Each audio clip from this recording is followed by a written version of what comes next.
ಆತ್ಮೀಯ H16 news ಅರ್ಥಾತ್ ಸೀತಾರಾಮ್ ನ್ಯೂಸದ ವೀಕ್ಷಕರೇ, ನಾನು ನಿಮ್ಮವ ಎಂ ಆಯುಧ ಮಲ್ಲಪ್ಪ ಜೊತೆ ಅವರು. ತಾವು ಈಗ ಸುದ್ದಿಗಳ ಲೋಕಕ್ಕೆ ಎಂಟ್ರಿ ಹೊಡಿತಾ ಇದ್ದೀರಿ. ಈ ಸುದ್ದಿಗಳನ್ನು ಪ್ರತಿಯೊಂದು ನೋಡೋ ಜೊತೆಗೆ ನಿಮ್ಮ ಅಭಿಪ್ರಾಯಗಳನ್ನು ಹಂಚ್ತಾ ಇರ್ರಿ. ಯಾಕಂದರೆ ಈ ಸುದ್ದಿಗಳು ನಿಮಗಾಗಿ, ನಿಮ್ಮ ಬದುಕಿಗಾಗಿ, ನಿಮ್ಮ ವೈಚಾರಿಕೆಗಾಗಿ, ನಿಮ್ಮ ತಿಳುವಳಿಕೆಗಾಗಿಯೂ ನಿಮಗೂ ಗೊತ್ತು. ಜೊತೆಗೆ ನಮಗೂ ನಿಮ್ಮೊಂದಿಗೆ ಇದೊಂದು ಮಾತಾಡುವಂಥ ಜೊತೆಗೆ ಸುದ್ದಿಗಳನ್ನು ಬಿಡುವಂಥ ಕೆಲಸ. ಈ ಕೆಲಸದಲ್ಲಿ ನಾವು ನಿಮ್ಮೊಂದಿಗಿದ್ದೀವಿ ಅಂತ ಹೇಳ್ತಾ ನೋಡ್ತಾ ಇರಿ ಈ ಸುದ್ದಿಗಳನ್ನು.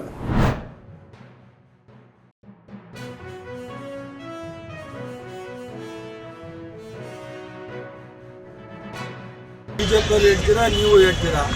ಈಗ ಯಾರು ನಿಜವಾದ ಅರ್ಹರಿದ್ದಾರೆ, ನಮ್ಮ ಕನ್ನಡಿಗರಿದ್ದಾರೆ, ಯಾರು ಅರ್ಹ ಫಲಾನುಭವಿಗಳಿದ್ದಾರೆ, ಅವ್ರು ಕೊಡೋದು ತಪ್ಪಂತೀರಿ. ಏನು ಮಾಡ್ಬೇಕು ಹೇಳಿ? ಆದ್ರೆ ಕೊಡ್ಬೋದಾಗಿ ಸರ್. ಏನು ಹೇಳ್ಬೋದು ಹೇಳಿ? ಕೇರಳ ಸಿಎಂ ಟ್ವೀಟ್ ಮಾಡಿದ್ಮೇಲೆ ಕಾಂಗ್ರೆಸ್ ಹೈಕಮಾಂಡ್ ನಮ್ಗೆ ಏನ್ರಿ ಸಂಬಂಧ ರೀ? ಕೇರಳ ಒಂದು ಹಾಸು ಒದ್ಕೊಂಡಷ್ಟು ಸಮಸ್ಯೆಗಳೈತೆ ಆ ಸಿಎಂಗೆ. ಅಲ್ಲಿರೋಷ್ಟು ಅರಾಜಕತೆ, ಅಲ್ಲಿರೋಷ್ಟು ಲೇಬರ್ಸ್ ಪ್ರಾಬ್ಲಮ್ಮು, ಅಲ್ಲಿರೋಷ್ಟು ಸ್ಟ್ರೈಕ್ಸ್ ಇಡೀ ದೇಶದಲ್ಲೆಲ್ಲೂ ಇಲ್ಲ. ಕೇರಳಗೂ ನಮ್ಗೆ ಸಂಬಂಧ ಇಲ್ಲ ಬ್ರದರ್. ನಮಗೆ ನಮ್ಮ ರಾಜ್ಯದಷ್ಟೇ ಸಂಬಂಧ. ನಮ್ಮ ಕನ್ನಡಿಗರು ಯಾರಿದ್ದಾರೆ, ನಮ್ಮ ರಾಜ್ಯದವ್ರು ಯಾರಿದ್ದಾರೆ, ನಮ್ಮ ರಾಜ್ಯದವರು ಯಾವುದೇ ಜಾತಿ ಆಗಲಿ, ಯಾವುದೇ ಮತ ಆಗಲಿ, ಯಾವುದೇ ಪಕ್ಷ ಆಗಲಿ, ಅದು ಯಾವುದೂ ನೋಡಿಲ್ಲ. ಬಡವ್ರಿಗೆಲ್ಲ ಈಗ ನಾವು ಮನೆ 8-9 ಲಕ್ಷ ರೂಪಾಯಿದು ಮನೆ ಕಟ್ತಾ ಇರೋದು ಯಾರಿಗೆ ಕೊಡ್ತಾ ಇರೋದು? ನಾವು ಮನೆ ಅರ್ಹ ಫಲಾನುಭವಿಗಳಿಗೆ ಕೊಡ್ತಾ ಇರೋದು. 80ರಿಂದ 90 ಮನೆ ಮೋಸ್ಟ್ಲಿ ಅಷ್ಟು ಇರ್ಬೋದು. ಅರ್ಹ ಯಾರಿದ್ದಾರೆ ಅವ್ರಿಗೇನೆ ಕೊಡೋದು.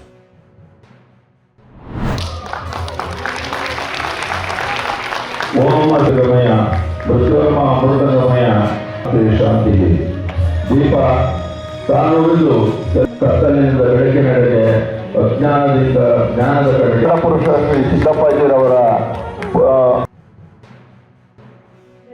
ಛಲದಿಂದ ಸಾಧನೆ ಮಾಡುವಂತಹ ಒಂದು ಛಲ, ಶಿಸ್ತು, ಸಂಯಮ, ತಾಳ್ಮೆ ಎಲ್ಲವೂ ಕೂಡ ಇವತ್ತಿನ ಯುವಜನತೆಗೆ ಪ್ರೇರಣೆಯಾಗುತ್ತೆ. ಖಂಡಿತವಾಗೂ ಪ್ರೇರಣೆ ಆಗುತ್ತೆ. ನಮ್ಮಲ್ಲಿ ಈಗ ಆಧುನಿಕ ಜೀವನ ಶೈಲಿಯಲ್ಲಿ ನಮಗೆ ಇನ್ಸ್ಟಂಟ್ ಗ್ರಾಟಿಫಿಕೇಶನ್ ಅಂತ ಹೇಳ್ತೀವಿ. ಇಮಿಡಿಯೇಟ್ ಆಗಿ ನಮಗೆ ಹಾಕಿರುವಂಥ ಒಂದು ಶ್ರಮಕ್ಕೆ ಫಲ ಸಿಕ್ಬಿಡ್ಬೇಕು ಅಂತ ಯೋಚನೆ ಮಾಡುವಂಥ ಕಾಲ. ಅಂಥವರಿಗೆಲ್ಲರೂ ಕೂಡ ಡಿಲೇಡ್ ಗ್ರಾಟಿಫಿಕೇಶನ್ ಅಂದರೆ ಎಷ್ಟೇ ನಿಧಾನವಾಗಿ ಬಂದರೂ ಕೂಡ ಅದು ದೊಡ್ಡದಾಗಿ ಮತ್ತು ತಕ್ಕುದಾಗಿ ಬರಬೇಕಾದ್ರೆ ಖಂಡಿತವಾಗ್ಲೂ ನಮ್ಮಲ್ಲಿ ಸಂಯಮ, ತಾಳ್ಮೆ, ಸಹನೆ ಎಲ್ಲವೂ ಕೂಡ ಇರಬೇಕಾಗುತ್ತೆ ಅನ್ನೋದನ್ನ ಇಡೀ ವಿಶ್ವಕ್ಕೆ ತೋರಿಸ್ಕೊಂಡಂತಹ ಮಹಾನ್ ಚೇತನ ಅಮರಶಿಲ್ಪಿ ಜಗನ್ನಾಥಾಚಾರ್ಯವರು. ಅದಕ್ಕೆ ಅವರು ಇವತ್ತು ವಿಭಿನ್ನವಾಗಿ ನಿಲ್ಲಿಸ್ತಾರೆ ಎಲ್ಲರೂ.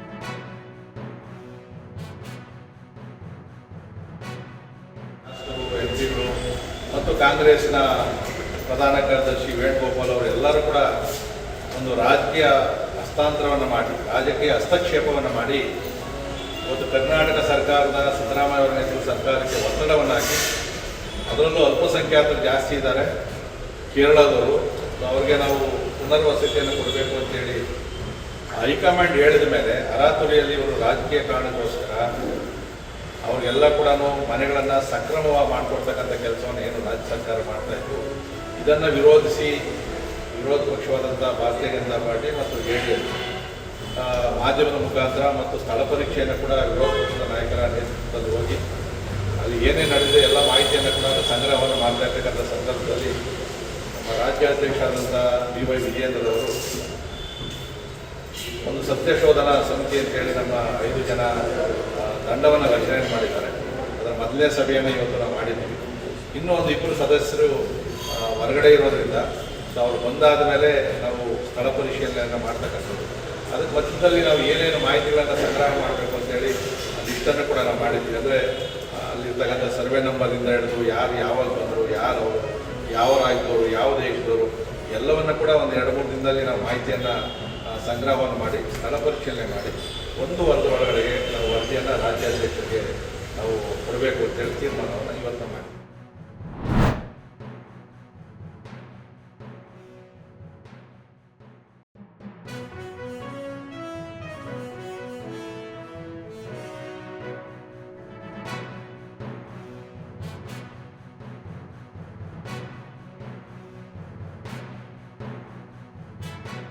ಇವತ್ತು PDA ವ್ಯಾಪ್ತಿಯಲ್ಲಿ, ಬೆಂಗಳೂರು ನಗರದ ವ್ಯಾಪ್ತಿಯಲ್ಲಿ ನಾವು ತೆಗೆದುಕೊಂಡಂಥ ಅನೇಕ ಕಾರ್ಯಕ್ರಮಗಳಿಗೆಲ್ಲ ಒಂದು ಇತಿಹಾಸ ಪುಟಕ್ಕೆ ಬರೆಯುವಂಥ ಒಂದು ಕಾರ್ಯಕ್ರಮ 120 ಹೆಚ್ಚು ಕಿಲೋಮೀಟರ್ ಬೆಂಗಳೂರು ಏನು ನೋಟಿಫೈ ಆಗಿದೆ ಅದು ಕಾರ್ಯರೂಪಕ್ಕೆ ಬರಬೇಕು ಅಂತೇಳಿ ಈಗಾಗಲೇ ನಾವು ರೈತರುಗಳ ಹತ್ರ ಈಗಾಗಲೇ ನಾವು ದಾಖಲೆಗಳನ್ನು ಬರ್ಸ್ಕೊಳ್ತಾ ಇದ್ದೇವೆ. ಹಣ ಕೂಡ ಅವರಿಗೆ ಸಿದ್ಧತೆ ಆಗಿದೆ. ಅದ್ರ ಜೊತೆಗೆ ಸಣ್ಣ ಟೌನ್ಶಿಪ್ ಅವ್ರಿಗೆ ಒಳ್ಳೆ ಕಾಂಪೋಸಿಷನ್ ಕೊಡೋದನ್ನ ಈಗಾಗಲೇ ನಾವು ತೀರ್ಮಾನ ಮಾಡಿದ್ದೇವೆ. 35% ಕಮರ್ಷಿಯಲ್ ಅವ್ರಿಗೆ ಎಷ್ಟು ಒಂದು ಅಡಿಗೆ ಎಷ್ಟು ಸಿಗ್ತದೆ ಅಂತಂದ್ರೆ ಅದು ಆ ಥರ ಅವ್ರಿಗೆ ಬೆಲೆ ಸಿಗ್ತದೆ. ಆ ರೀತಿ ತೀರ್ಮಾನವನ್ನು ಮಾಡಿದ್ದೇವೆ. ಇದಲ್ಲದೆ ಇದಾದ ಮೇಲೆ ಮುಂದಕ್ಕೆ ಇಲ್ಲೇ ಇನ್ನೊಂದು ಕಲರ್ ಬರ್ತದೆ, ವಿಡಿಯೋ ಅವ್ರು ಮಾಡ್ತಾರೆ, ಒಂದು ಕಂಟೆಂಟ್ ಕವರ್ ಪ್ಲಸ್ ಇದನ್ನ ಎತ್ಕೊಂಡು ಹೋಗಿ ಬೇಕ್ರಿ ಸರ್ಕಲ್ನ ಎಡಗಡೆ ಬಲಗಡೆಗೆ ಹೋಗಿ ಅದನ್ನ ನಮಗೆ 3 ಭಾಗವಾಗಿ ಕಂಟೆಂಟ್ ಕವರ್ ಕನ್ನಡದಲ್ಲಿ ಬಿಡುವಂಥ ಕಾರ್ಯಕ್ರಮವನ್ನು ORR ತುಮಕೂರು ಇಂದ KR ಸೈಡ್ ಅಲ್ಲೂ ಕೂಡ 2 ಲೈನು ಮತ್ತು ಎಕ್ಸ್ಕ್ಲೂಸಿವ್ ಫ್ಲೈಓವರ್ ಕೂಡ ನಾವು ಅದನ್ನು ಮಾಡ್ತಾ ಇದ್ದೇವೆ. ಆದ್ಮೇಲೆ ಎಲ್ಲ ಸುದ್ದಿಗಳನ್ನು ನೋಡಿದ್ರಲ್ಲ, ಏನು ಅನಿಸ್ತು ನಿಮಗೆ? ಇದರಲ್ಲೇ ನಿಮ್ಗೆ ಲೈಕ್ ಆಗಿರ್ಬೋದು, ಡಿಸ್ಲೈಕು ಆಗಿರ್ಬೋದು, ಕಾಮೆಂಟ್ ಬೇಡಪ್ಪ ಅಂತೂ ಅನಿಸಿರ್ಬೋದು, ಕಾಮೆಂಟ್ ಮಾಡಬೇಕಪ್ಪ ಅನಿಸಿರ್ಬೋದು, ಶೇರ್ ಮಾಡಬಾರ್ದಪ್ಪ ಅನಿಸಿರ್ಬೋದು, ಅದು ಮಾಡಬೇಕು ಅನಿಸಿರ್ಬೋದು.